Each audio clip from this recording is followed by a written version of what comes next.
Welcome back, everyone. We are finally back. I know we've been off for I think maybe a month. I was celebrating my birthday, so I took some time off for it. So a year older. I told my friends you either get older or you die. So I chose the former. But that's an accurate statement. So I'm glad to be back for this week's episode, or this month technically. We're going to be covering how to network in cyber security without being cringy. I often get that word, like networking in cyber is cringy. I don't want to do it. It's too much work. And so we're going to break down different strategies of what you should do and what you shouldn't do. And so today I have on Paul Stout as one of my co-hosts, and then glad I should be on pretty soon as well from that front. So that's what we'll be covering today for this episode. A couple quick notes for everyone involved. We are about to open our internship program for the cyber range starting April 27th. We'll start to take applications for that as well. To be on the lookout for that, that'll be on our YouTube channel, that'll be on our LinkedIn, that'll be on our website for school. So if you have any questions about that at all, just ping me, ping Paul, and we'll get you put in the right place for that. That'll be a separate tier for the cyber range as well for that. And there'll be a full list of information for what to expect, what you'll be doing, and the stuff that you'll be getting out of it. So that's the updates for that. We'll also be having more events coming up as well. We're building more partnerships with different people, such as Caleb, such as Dakota from his show. So be on the lookout for more episodes coming out along with those creators to bring you better content and more insights into what is happening within cybersecurity. As always, if there's any questions at all, just let me know. We are here to help you out, and we are here to support you guys as much as we can during today's episode. So please drop your questions inside the chat during the duration of your time here. Awesome. I think everything's good. Everything's being streamed. Some people saying hello. Awesome. Okay. Perfect. So Paul, I guess we'll get started. So I'll start with a very general question. So to you, Paul, what does networking mean within the realm of technology and cybersecurity from an interpersonal perspective? Really, it just means connecting with fellow professionals. A lot of people like to talk about networking in terms of the what's in it for me, the WIFM perspective, and that's building your network and building your lead base, building your brand, building your job prospects. But ultimately, networking to me is just connecting with people who have similar interests, and sure, that can lead to additional opportunities, but it can also lead to some really fun discussions. One of the guys I chat with out of Cribble got frustrated at the street in front of his house. Like, there's kids around there and people just blast through there with cars. So he used his technology, set up a camera, and was able to mark it and basically prove it and get people to slow down on his streets. And I would have known that unless I just connected with the guy on an interpersonal level, Yeah, that's very accurate. I think, to me, I'll start off with this. To me, networking is just the ability to connect and to build interpersonal relationships with people within your own profession. Normally, it's networking. From my perspective, the thing I think people need to understand is if you want to build relationships, you kind of have to give more than you take to initially start. So you have to look at someone as a human being first and understand that I'm just here to help them out without any benefit towards myself. I think people get in the mindset of this is like the CIA or MI6, everyone's an asset or liability. If you can't provide me value, there's no point to you being here. And it can, if you're not, I guess if you're not properly trained, like if you don't work for those agencies, it comes off as very obvious that that's what you're trying to do. And so it turns people off. So I always tell people hey, look at it from the lens of how can you help and support this person? But I don't think people really understand how to do that, which is why we're hosting this episode today. What do you think, Paul? I'm enjoying the references to MI6 and CIA, and even when they do it, it also, if you know what you're looking for, comes off as forced. I feel like you hit the nail on the head. A lot of what is published, a lot of the conventional wisdom that's shared around networking is from that what's in it for me perspective. And that's a valid way of looking at it. But to your point, people can detect that And not everyone wants to be just kind of a pawn on someone else's chessboard, to put it candidly. Yeah, and so then the reactions we get from like me, last other people is or Markeisha is well then why would I want to help why would I want to help someone out with nothing in it for me, right? What value is that towards me?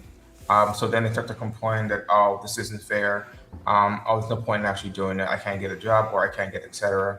because no one wants to help me out or people are gatekeeping. That's not how it works, right? Um, Phrase it like change your lens and look at it from this lens.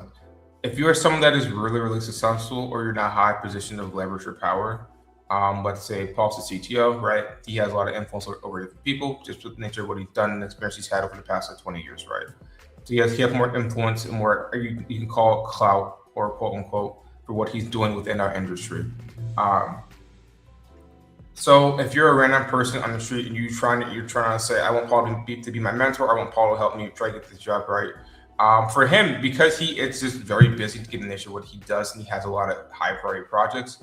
If you don't properly reframe how you're doing it or frame your position in which you're currently in, he probably won't be able to help you out. One, because it looks kind of weird.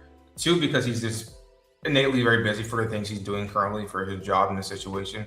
And then three, it looks always looks odd and kind of uncomfortable because it seems like you're just trying to pull from him. And there's no way that you're able to help him or provide value towards him.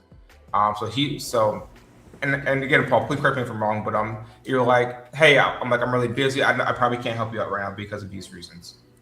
So you're absolutely right from one perspective, and you're talking about how it looks and how it appears and kind of how I feel about it. And you're right about all that. If we take that out, let me take myself out of the equation for a second. Let's say I just don't care about being used, right? I'm also not going to put my professional reputation on the line for someone who just sent me a random ass message. To be candid, I'm not going to put someone up for a job that comes to me, no matter how many years of experience they claim to have had, if I've had all of 15 seconds of interaction with them with a LinkedIn message on that. I'm really not. That being said, I am willing to put people that I have known for a decade up for a job recommendation, even if I know that they might not necessarily have all the skills necessary at that moment, because I've known them for a long time, I've built a rapport with them, I know their work ethic, and I know that from the time that they put that interview in or that application in until the time they get that job, they will learn whatever they need to learn to be successful in that role. So that's kind of it. Again, so not to fully take myself out of the equation at this point, yeah, it does suck when someone just hits you up and all they want from you is a job, right? But even if I discredit all that, even if I take myself out of that completely, I'm not going to put myself on the line for someone who just randomly slides in my DMs. Yeah, I would definitely say the same thing. Especially for like me and Gladys because we are minorities. There's a lot of we tend to get looked down upon for certain situations. So I would say we're overall a little more protective of like our reputation, just because for historical reasons, we work very hard to get towards this point and it can be taken away very quickly in our shoes, just given the way that we look and sound. So I'm always very very specific about like who I like put up for different positions or people that ask me for help.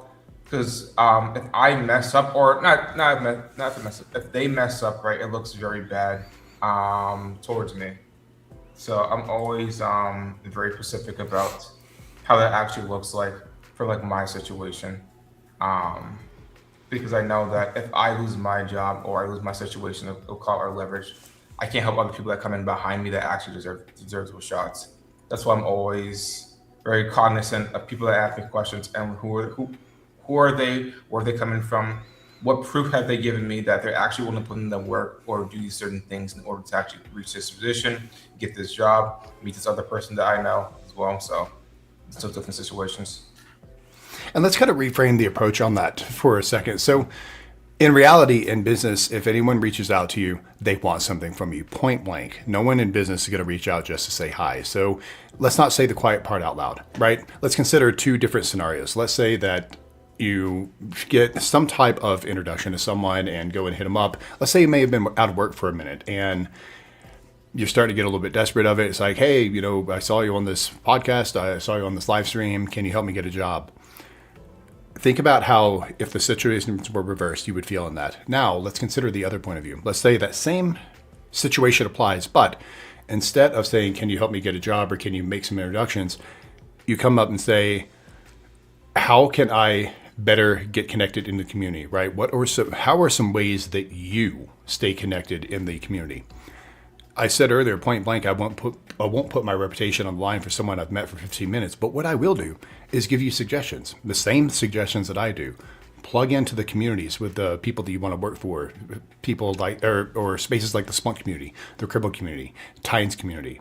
Find groups on LinkedIn, get involved in that, build out some code, build out some projects, build out your GitHub, show that off. That kind of advice I'm happy to give away for free because you know what? People gave that advice to me for free. And that helped me to propel my career.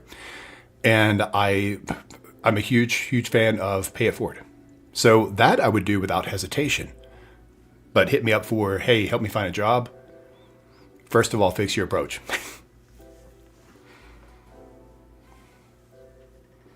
Yeah, I definitely agree.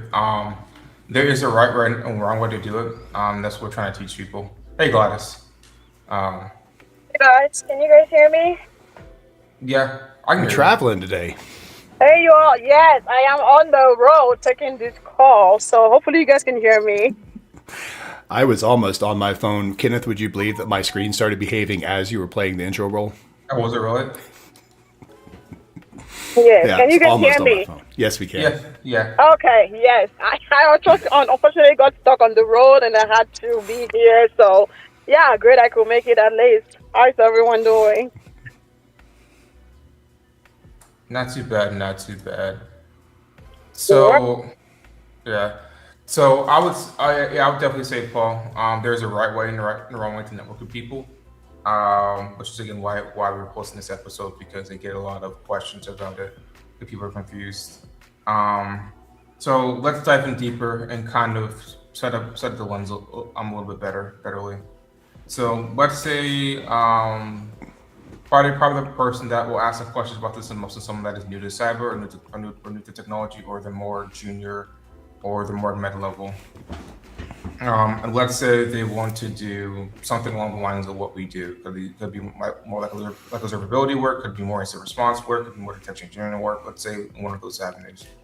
And they ask either you, Glass, or you, Paul. Guys, I'm confused. I tried that work, but no one ever responds towards my post, or no one ever responds towards me in the DMs. What am I doing wrong? What's the first thing you would ask them or tell them to do? Gladys, you want to go first? I've been yapping for about 10 minutes now. Yeah, can you rephrase the question again? I didn't hear the beginning of it.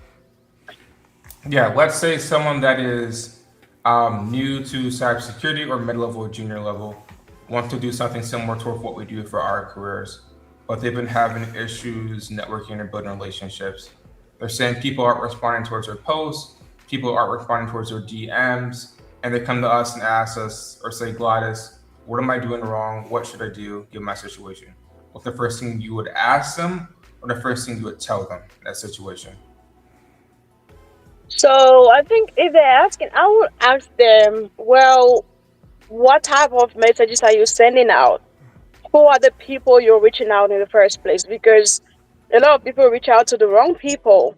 So I want to know who you're reaching out to. Is it just random people who are going to try to sell you certifications, training? Is it just sales and marketing people? Like, who are you reaching out to? Because if you're reaching out to everyone, it's not going to make sense. So my first advice to them will be to make sure you target some people. So you know what you want and you know the type of people that you're looking forward to networking with.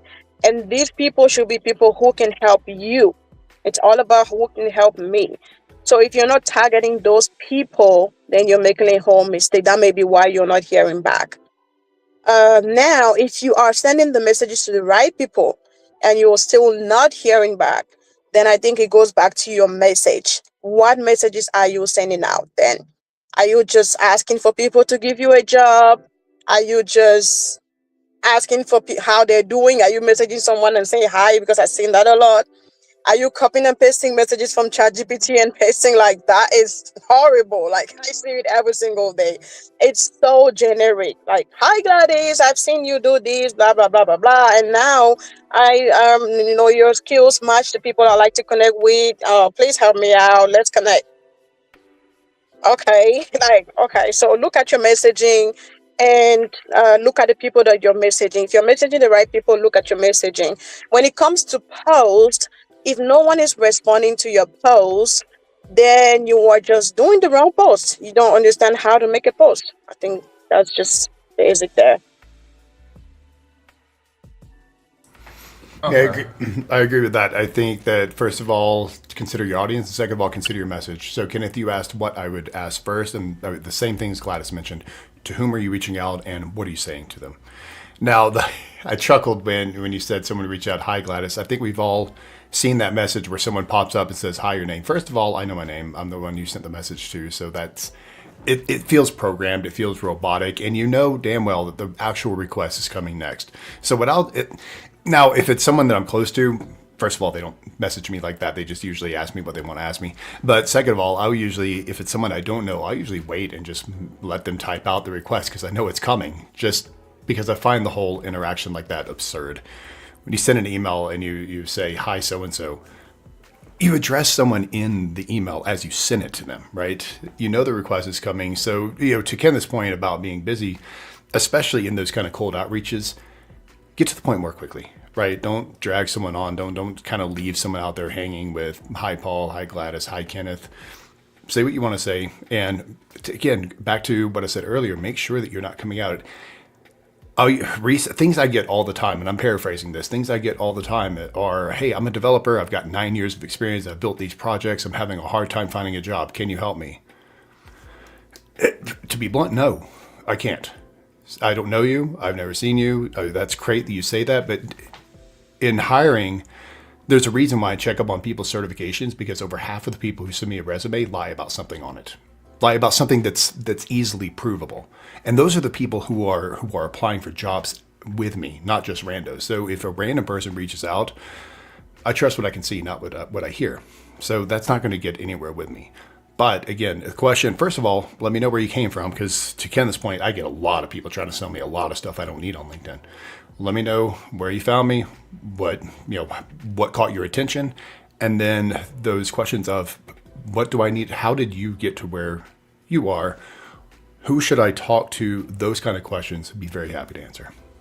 That's going to get you a lot further. Yeah, I will agree with that. And I'll add that in terms of um, what should I focus on, it's very important that you come to me with something. You can't come to me empty, right? You can't ask me, "Oh, I want to get cybersecurity. What should I focus on?" I would like for you to come up with something. So say something like, "Hey, I've been studying for my security plus. I already passed my security plus. Now I am in the stage where I'm doing hands-on training. I'm currently using Try Hack Me to do some labs. These are kind of some of the rooms that I'm working on. Do you think that these rooms are gonna help me? Do you think there are other rooms that I should be checking out? Do you think there are some recruiters that I should reach out to?" Like, come with something. You can't just, like, because people do nothing and they expect for you to do everything for them. And I'm like, it can't work that way. You got to show up for who you are, what you're doing first, before you can ask for advice from people. And I'll tell you one thing that when I say this, people always laugh, but it's the truth. It's like when you network on LinkedIn or any social media, it's the same as in person, right? So you can't meet a lady on the road and right away you ask her to marry you. Can you do that? Can you ask someone on the road to marry you? The answer is no. You are going to have to go through the steps of knowing her name, getting to know her, dating, engagement, and everything, right? It's the same thing with connecting. I don't know why people don't get this. You cannot come to me and ask me to give you a job because I don't know you. I'm not going to marry you because I don't know you, right? We need to take all of the steps because that's what builds relationship. It's the same thing online. And I'm very guilty of this because I used to do the same mistake. Like this was literally me. So I'm not even going to blame people. I did this when I started. And that's because I didn't have any advice. I didn't have anyone like myself talking here right now. I wish I had someone telling me, hey, don't ask people to give you a job, because I did that so many times and I got so like a lot of ghosting until finally someone stepped up and told me, hey girl, what you doing? Yeah, you need to stop this. You can't, like, this person was so bold to tell me that. And that's how I learned. No one would have told me. So if you're currently messaging people and asking for jobs, that's really the wrong way. You got to build the relationship first. Where do you know that person? Tell them more. Did you see a post that you like? Tell them something about that post. Like, there's so many ways that you can build relationships. It's not by asking people to find you a job, because it's just not going to work.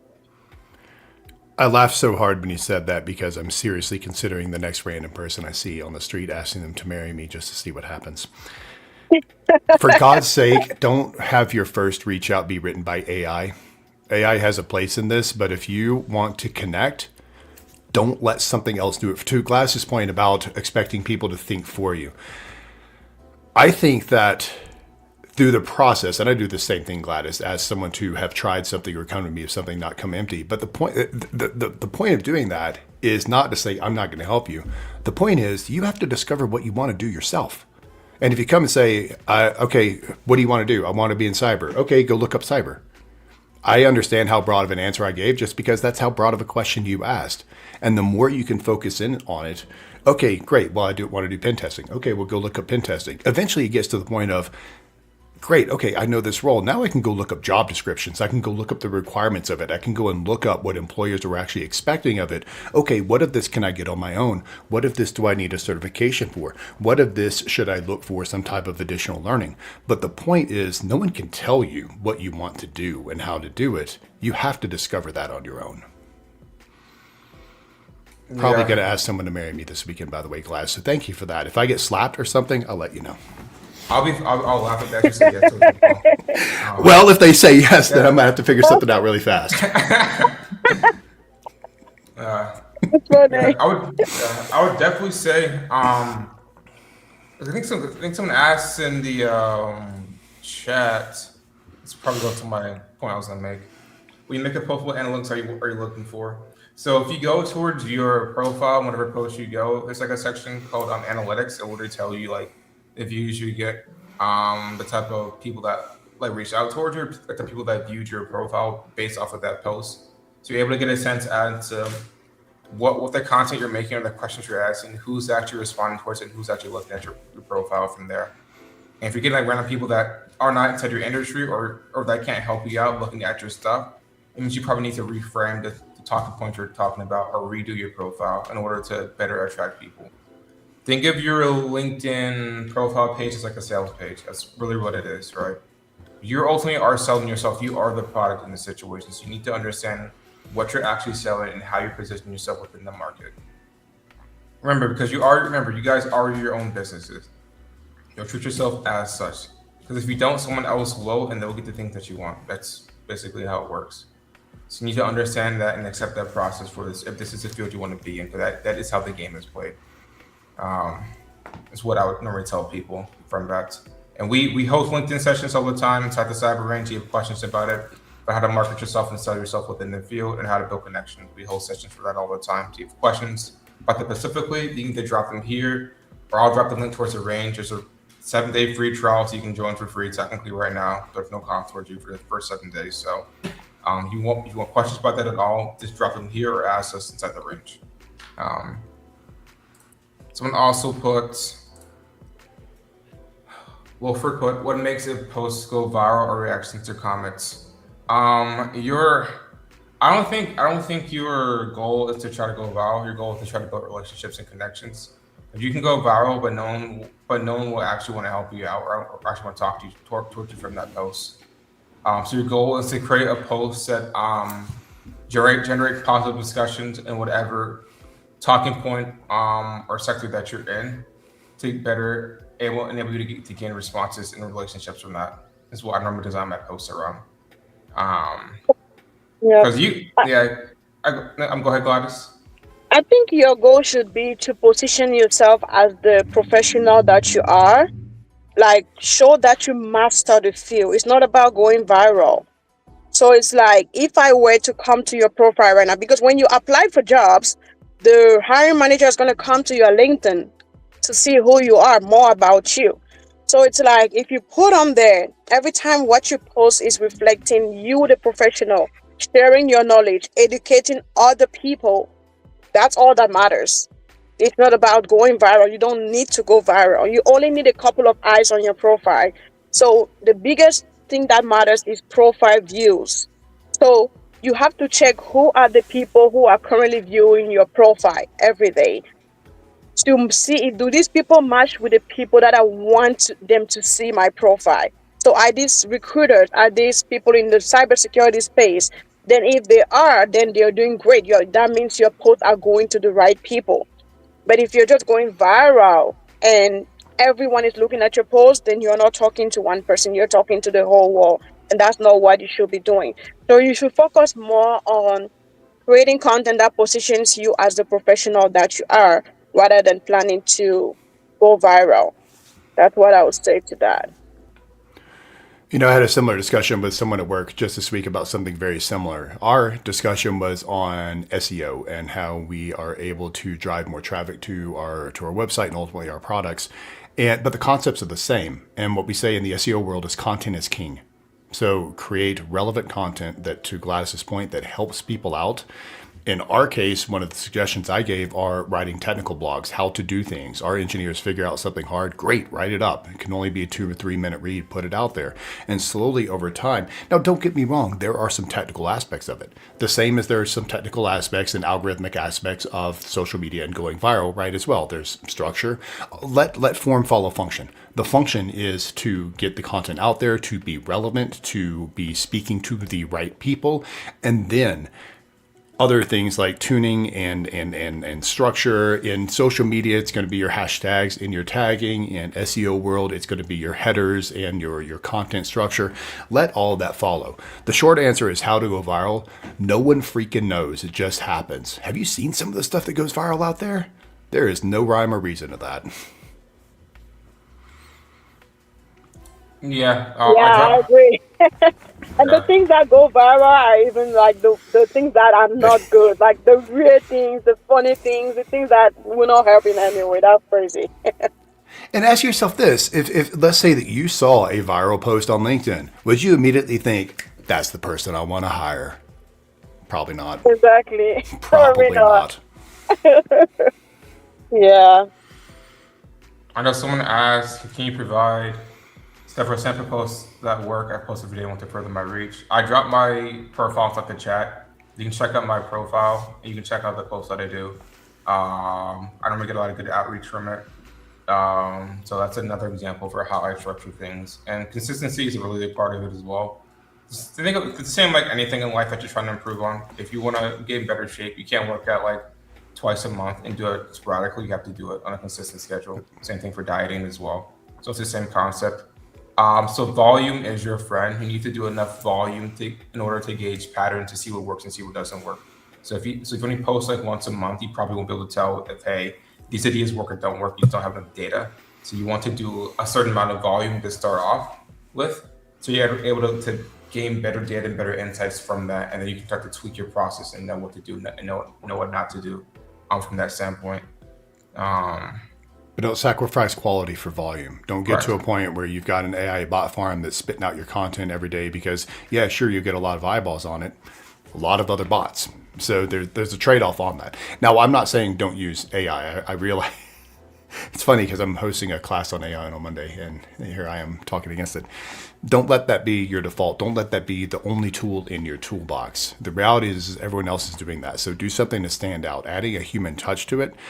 The question was asked, what's an example of a post that does well and a post that doesn't do well? An example of a post that doesn't do well, 75% of my content. An example of a post that does do well, we built something really cool. We built a Splunk app that solved a real problem, put it out there, did a quick little video on the release notes of it, typed it up. I think that's my highest performing post of all time.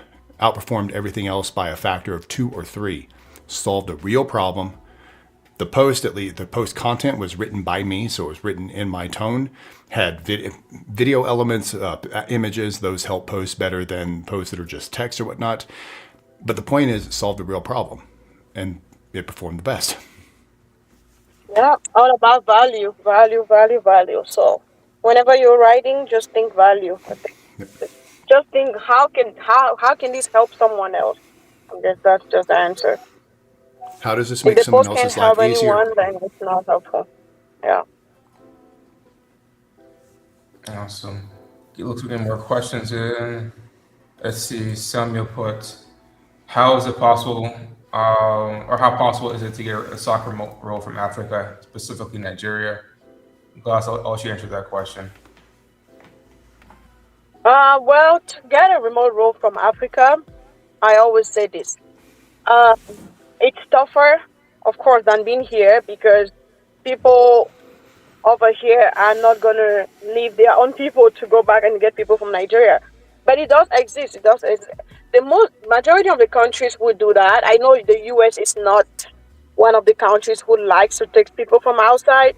I would say more European countries. So target countries in Europe, they kind of sometimes like to take people from Africa for low level and stuff like that. But the strategy there should be to position yourself as the professional that you are, right? And focus on networking more than anything.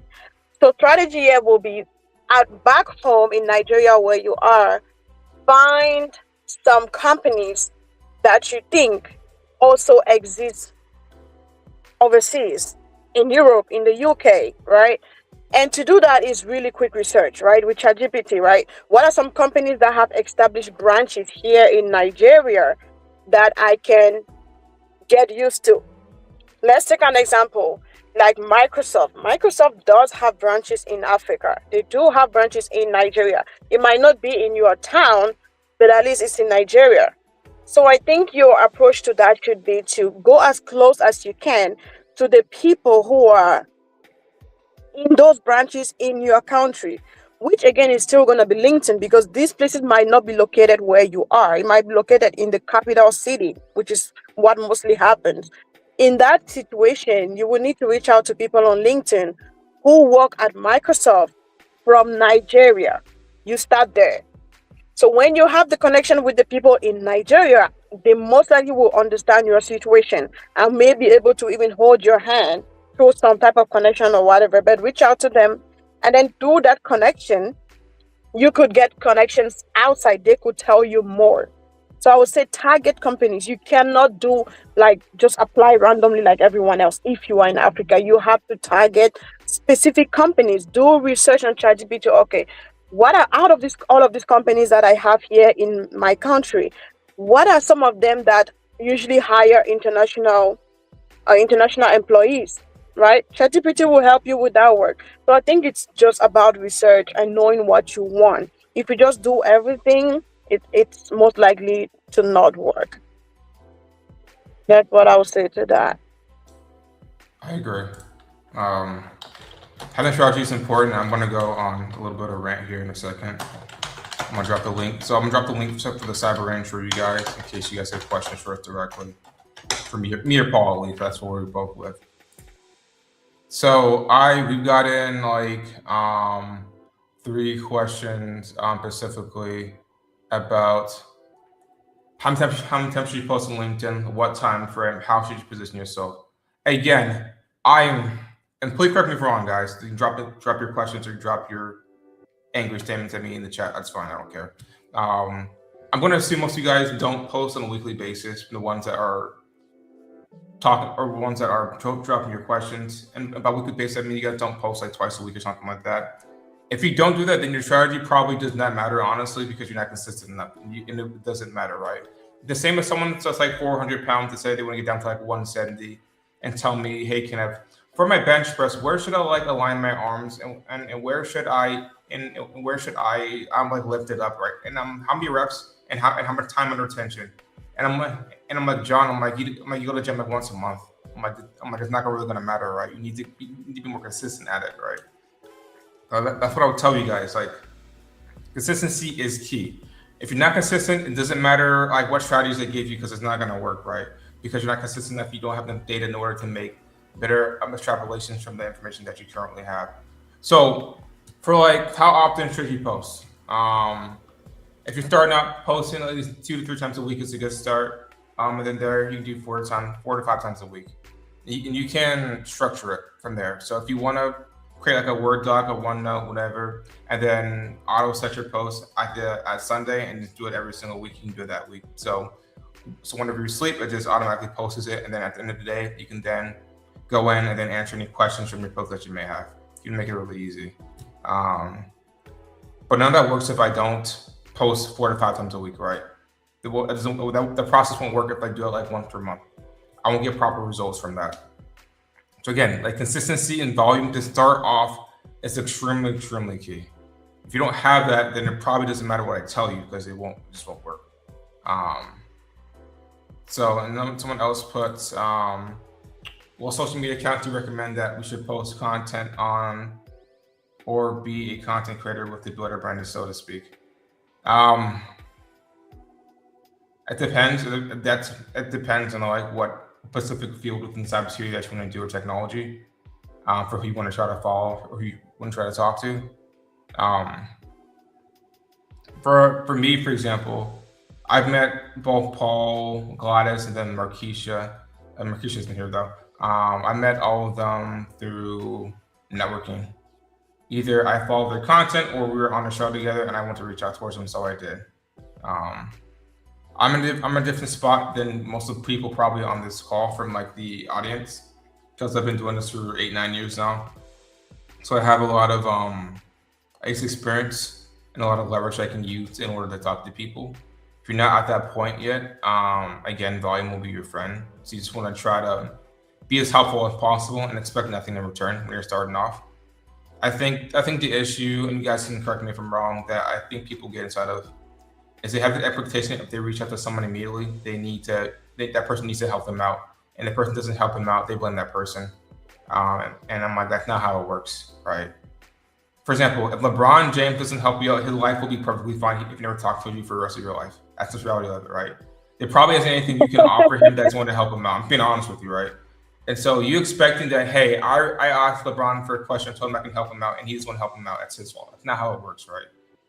So you need to understand like what position you're currently in, and what value you can provide towards that person.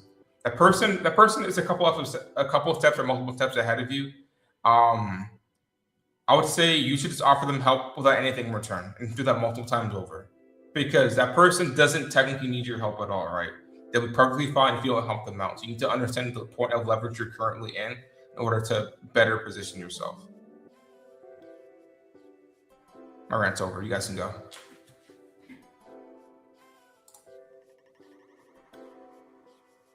Paul, you go first. What do you think about that? Yeah, I agree. It's kind of knowing where you are in the food chain, as it were. It's all about not coming at someone trying to get something from them. You know, you said reaching out to LeBron James and there's nothing you have to offer. Let's say that you do have something to offer someone. Okay, maybe then you do want to just cold call someone with influence if you know you have leverage over that. But that's not the case at all. If we take it back to kind of the other questions about what social media should I be on, being a content creator, if the point is to work in cyber, don't focus on any of that. Focus on just getting content out there, making connections, and more than just a social posting strategy, right? Gladys, you mentioned that networking online is very, very similar to networking in person, and some aspects of that are right, but some aspects of that people make not right. And that is that you still have a social media aspect of it. You've got an algorithm aspect of it. There's no algorithm if you're in a crowded room. You want to talk to someone, you walk up and talk to them. If you overhear something interesting in a group, you walk up and kind of join that group. That part of it's the same. So focus on that. Focus on not only the content that you produce, but also the content that you consume. Back to what groups are you in? What community Slacks are you in? How are you getting closer to where you want to be? And if that answer made no sense in context with the question, I've been fighting with a cat. Gladys, how do you feel about that? Yeah, I think you both are right. It's just about knowing what you want and what you have to give. Like you come to someone with nothing. I mean, like I said before, it's not gonna be good.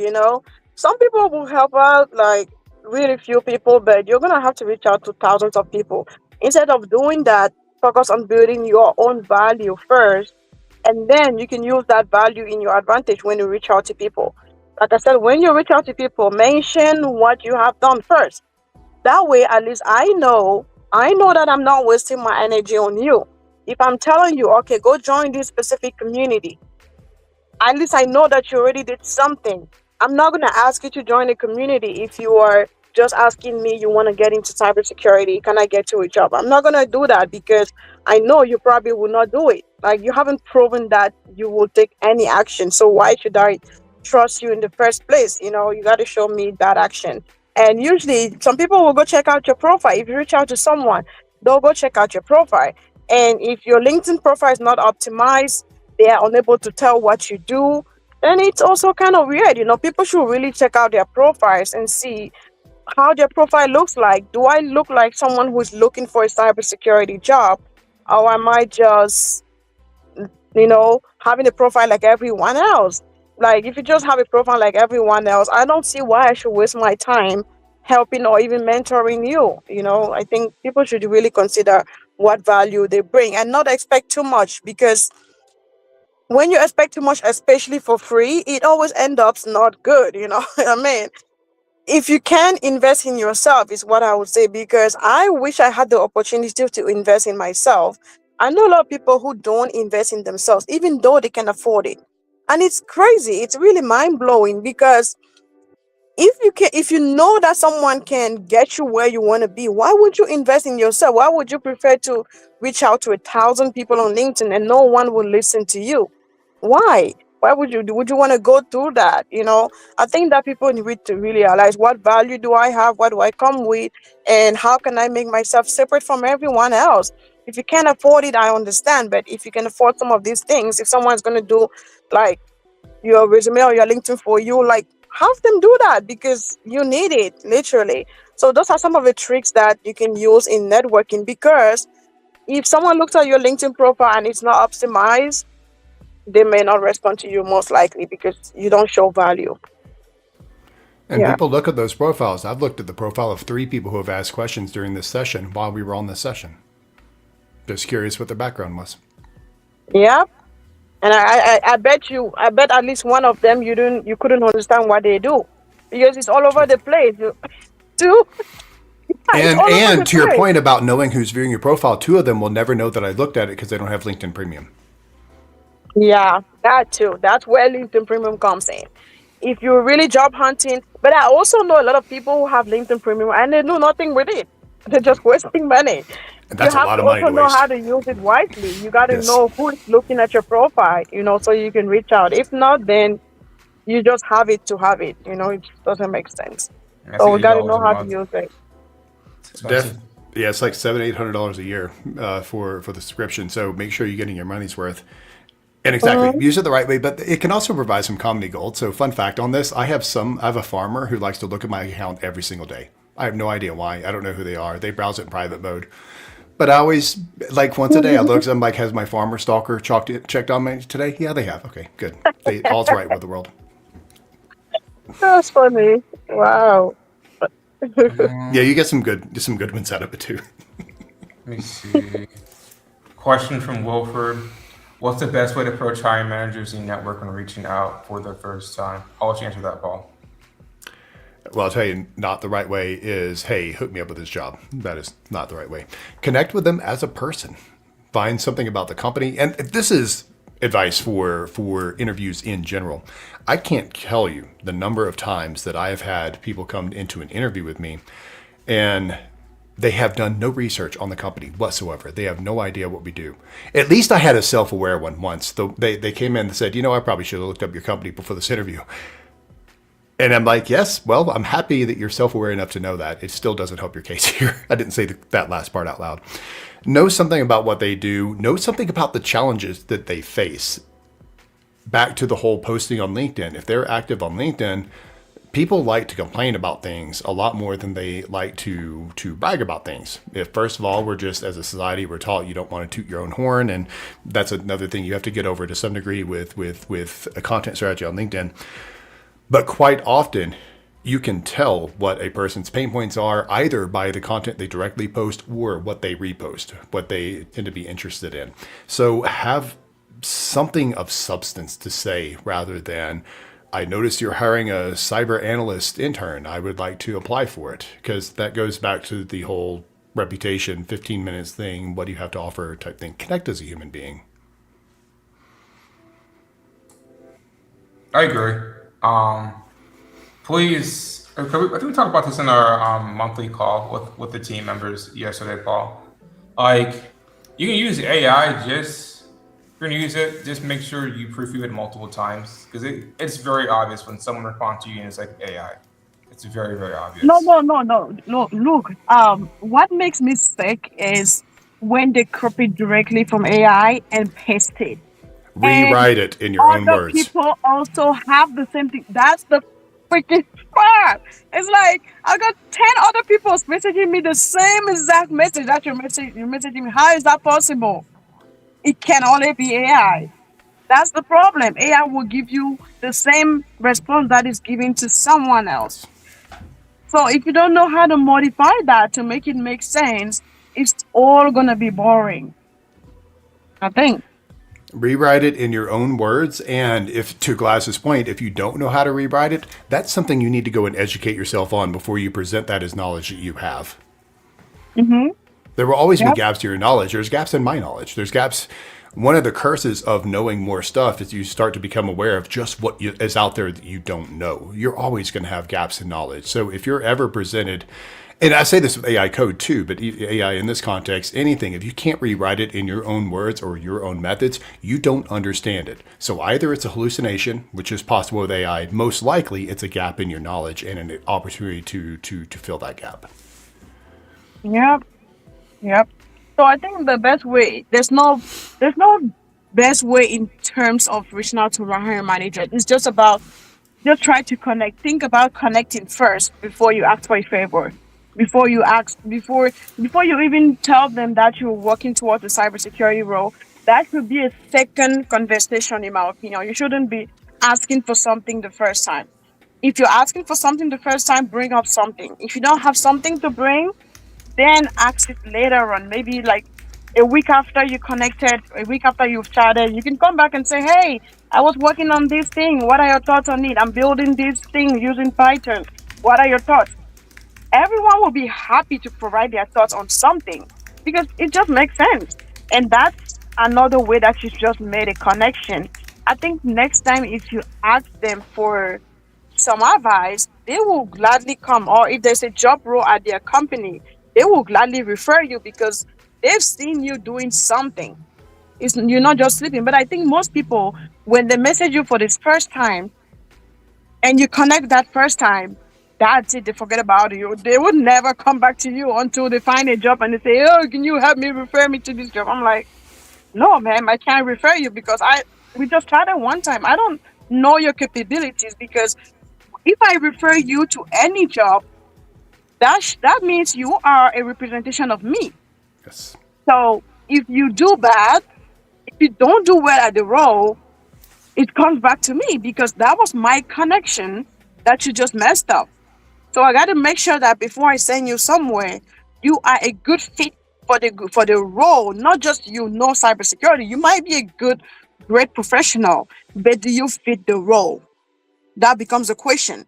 Do you have the skills that are needed in that role? And if I can't make that determination, I can't just trust you with your resume because people have been lying out there. It's crazy people putting certifications on their resume, which they don't have. And all of that, it comes back to you. So you really got to be careful who you refer and how you're doing that. That's why we're being careful with referring someone. So if I want to refer you, I got to really know you. And the best way for me to know you is by connecting, by maybe joining my community. When you're in my community, I see you over time. You're doing stuff, you're working on stuff, you're not just laid back. If you're laid back, I'm never going to know you. It's just common sense, you know? Yeah. Um, so the way I like to phrase it for people is, if you like closed mouths don't get fed. So if you want something, go after it. What does that actually mean in English? It means that if you're not willing to do a lot of things that may make you look stupid in public, the things you want in private, which could mean a better housing for your family, being able to travel more, being able to eat better food. Those are all things you want in private. You can't get those unless you do the things in public, right? So you have to be willing to sacrifice something in order to get the thing that you actually want. And realistically speaking, you're not really sacrificing too much if you really think about it, because the worst thing that will happen is someone just can probably tell you no. Like, realistically speaking, that's like the worst situation scenario for it. More like, realistically speaking, the person will probably respond back towards you or say yes or give you a chance. Um, the same way I asked Gladys or Paul to come on the show for the first time and they said yes. Worst thing Paul could have said is no, and that would have been it, right? Um, same for you, same for Gladys as well. So um, you'd be surprised by, if you just put yourself out there and you're willing to properly position yourself, how many opportunities you can get just because of that. That's how every opportunity I've gotten has been. It's literally just because I ask, and I'm not afraid to get told no. I think a lot of people will psych themselves up and they'll make their worst case scenario like someone will punch them in the face or rob their family or something. And I'm like, it's not going to happen. You'll just get told no and you move on with your life. Um, that's really what it is. So just be willing to put yourself out there is my biggest point of advice I can give you. But back to the networking aspect of it, you didn't just cold ask me, hey, you want to come on these live streams? You didn't. We were introduced by Jordan. It came up that I was looking to get into the space, and that's how the conversation evolved from that. So, back to the first, I wholeheartedly agree with you. Never be afraid to ask for what you want.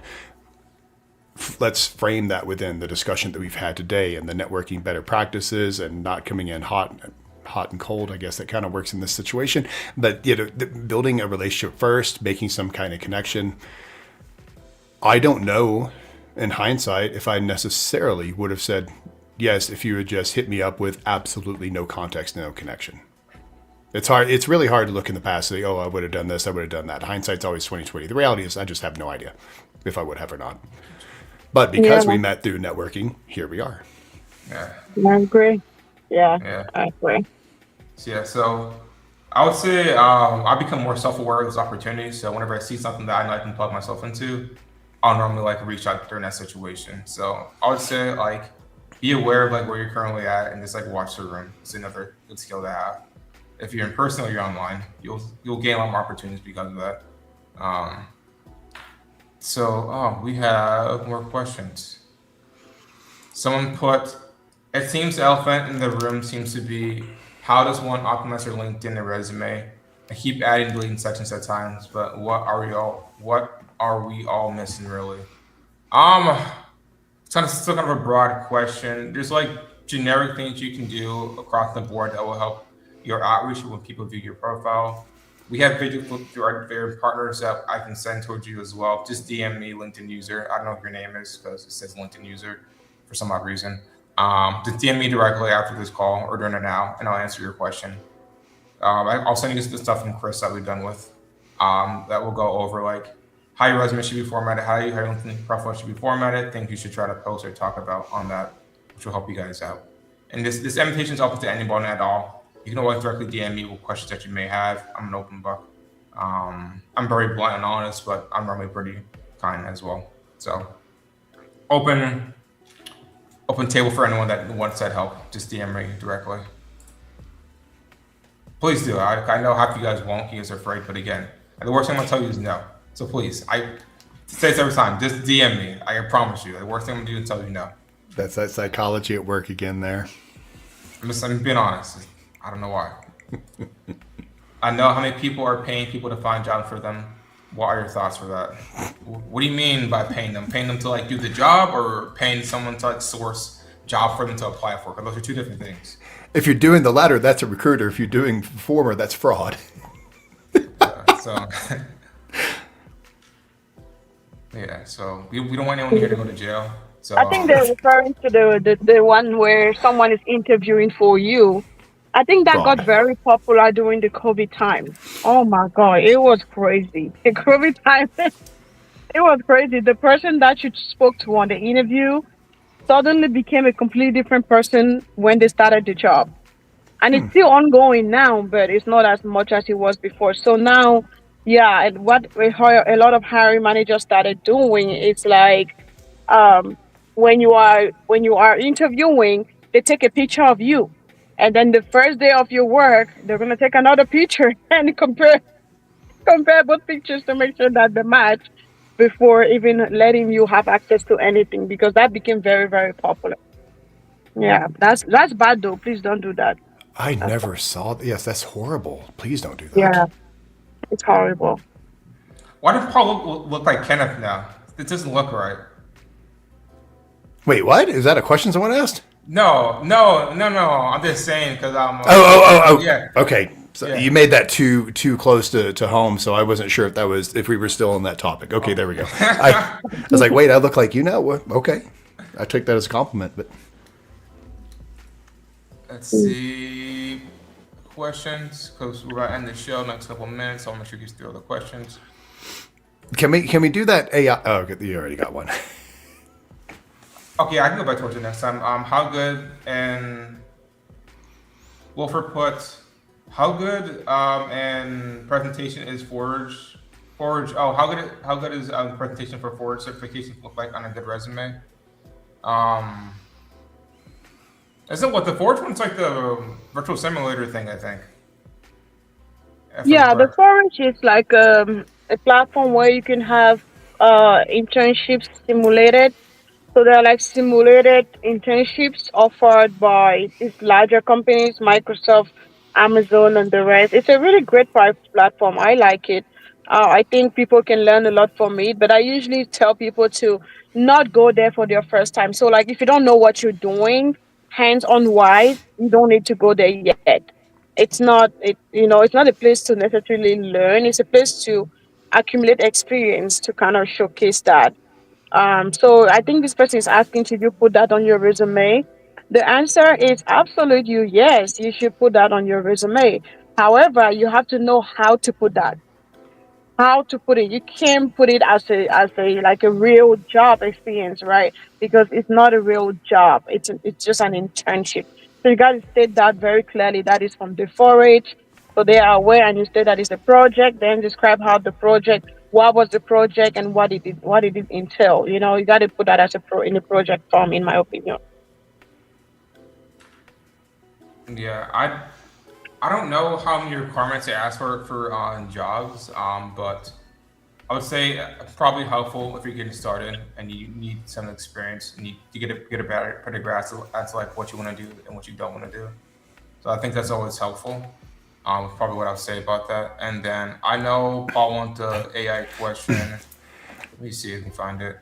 At this, so it's 3 up in LinkedIn. I hear a lot AI taking people jobs, and the reason I want it is I've been trying to type an answer to that to 5 minutes, and LinkedIn won't let me. So now it's personal. I have to answer this question. Go ahead, Paul. So the question is, I hear a lot AI is taking people's jobs. What can we do to stand up to the AI challenge? And I actually was talking with other Paul from ECA on Friday about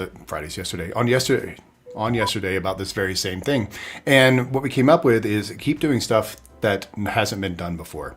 And that doesn't have to be massive change the world things. That can be just kind of a clever usage of a tool. If you think about it, AI has been trained on the whole of human knowledge and the whole of what we've done. And at least as of right now, that is all it can come up with is solutions that have been seen before, that have been done before, that have been documented. That's kind of how it works. So there's 2 ways. First of all, don't stick your head in the sand. AI is going to make it very, very difficult to get entry-level jobs. It's going to make it very difficult to get runbook level jobs. It's going to make it very difficult to do jobs that can frankly be automated. That's the point of it. So learn how to use it for those tasks and then learn how to stay ahead of the curve. Learn the capabilities of the tools that you're using and learn how to use them in creative ways. The examples I gave to the other Paul were that I've had maybe 4 times over the last 2 weeks, people come to me, either clients or partners of mine, saying that they have spent several hours trying to solve for something. And I look at it and it's something that isn't very common that's done, or it hasn't actually been done before in that way. And so I'll offer a suggestion to them and they try that out. And quite often it works. And I'm like, I'm not trying to say your method was wrong. I've just never seen it before. And usually at about that point, it comes out that was the AI answer to it. So as long as you're staying ahead of technology, as long as you're looking for new and creative ways to tie things together, and you understand how to build a foundation and use AI for the very thing that it's taking those jobs for, that's replacing that foundational knowledge, at this moment, I feel like that's your best shot. And I say at this moment because this stuff changes every day. So that's the answer for now. Honestly, in my opinion, I feel like people are overthinking this AI thing. I don't know why, but people are just overthinking it. It's not, AI is not taking jobs yet in the cybersecurity space at this time. But if you look at the data, it's not there yet. So even the AI engineers, the architects, they don't even have a complete understanding of what they're doing in the security space. We don't know that. We're still figuring things out. We're still like all cybersecurity teams right now are struggling. I'm going to tell you that we are struggling because we don't have experts. We don't have, and the companies don't have the funds to pay a real expert to build a cybersecurity program like that at this time. It's not so essential right now. We are struggling finding ways, yeah, but it's not taking jobs yet. So I think that if you're still entry level right now looking for that job, you shouldn't be worried about AI is going to take jobs. No, that's not the point. There's still a lot of jobs out there, plenty of jobs to apply to. I don't see why people should be complaining about AI taking jobs at this time. Maybe in the future, and even if it does in the future, it's going to be like really the very, very basic tier one, like IP scanning stuff. It's not going to take like all of the SOC platform. It's not going to take every single role or every single level one role. No, I think that that's too far in the future, and we're just thinking too much about it. Focus on getting your job, build your skills, apply for jobs, build your LinkedIn profile. Period. There's nothing like AI is going to take my job at this time. That's what I would say to that. That's great advice. Focus on you, focus on what you want. The reality is that when we leave this call today, all of us could get hit by a meteor from space and die. We don't walk around worried about that because, well, in that case, the probability is so low. But if we walked around worrying about every little thing that could possibly happen, we'd be paralyzed and never ever move. There's a lot of risk out there. Great. Let it be and focus on what you want to do. Yeah, that's all. Honestly. I once used that meteor example in a business continuity plan for a very large company. They didn't find it funny at all. No sense of humor the bigger the company gets, I learned. The Yeah. last question we'll have for close up would be: do you think in the near future there will be a lot of job openings with cyber and AI together? And if you don't use AI, you may struggle to get a job. Simply, yes. Yes, Yeah. so for To 100%. to Glass's point, cyber is getting busier and busier and busier, and a lot of this is fueled by AI adversaries. As the AIs Mhm. get more frequent and more sophisticated in their attacks, that is going to be the only way to defend against it. Again, not to the risk of taking jobs. You're still going to need that senior level expertise to be able to work with it. But AI, I know we just said don't worry about AI. That being said, understand it's here to stay and learn how to work with it. Yeah, yeah. And at this time, what you really would need right now is really the basics. Like, do you even understand what is AI? What is prompt engineering? Can you make a proper prompt? Can you understand what are the risks of AI in terms of security? Okay, in an organization, when employees, just to put it in basic terms, when users go to use AI or whatever, what's the risk with that? What are you supposed to be protecting? Like, just these basic things. It doesn't mean you have to be an engineer in the AI space. No, that's not what you want right now. It's just knowing the basics in case you get a question on that in an interview or anything like that. Because all of these, you are still going to learn them over time. You're going to learn them on the job over time. As the team grows, you're going to be growing with the team. So right now, goal is understanding basic prompt engineering. Take basic because there are a lot of free courses from Anthropic, from from OpenAI itself. There are a lot of free. I would say take the free courses just to understand how AI really works, so that you can have something to say in the room when people are talking. That's really about it for now. But in the future, to this person's question, in the future, the answer is yes, you are going to be expected to understand AI and use it. So you better learn it. Yeah. And in the context of cyber, how to secure it. Yep. Exactly how to secure it. That's the whole point. Yep. I see a lot of people going to AI governance right now. Feels like it's a field that's booming, AI governance, and everyone's like, "I want to get into AI governance." I'm like, "Okay, you all do it. We'll see. We'll see." There's I don't certainly a lot of know. hype around it right now. Yeah, yeah, it's a lot of hype in the AI governance space, and I'm just looking at these people. I'm just like, really? Are you about to jump from no tech background to AI governance? Really, really? Yeah, Right. right. Let's watch you do it. I'm just like, I don't know about that. If you Most of already the have a background like in cyber or in tech, even like, okay, but you have nothing, and then you want to jump into AI governance stuff. All right, let's see. This is I back don't to the know. substance of your profile. A lot of the people out there with AI governance in their title, they've never freaking done that before. They just No. read something, slapped it on their title, and like, I'm going to ride this wave. Great. When you ride the wave, you also ride the crash.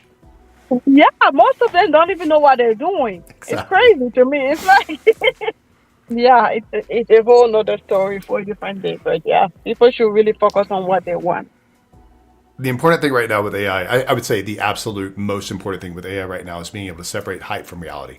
Understand what's real, what it can do, what it can't do, where it's going, and be able to just ignore the hype because that will lead you down some very wrong paths, in my opinion.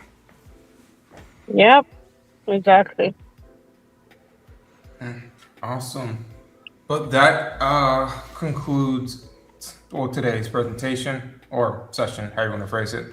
So again, closing notes. Again, our internship program is going to be starting, or the application period for the ECA tier for the cyber branch will be starting April 27th.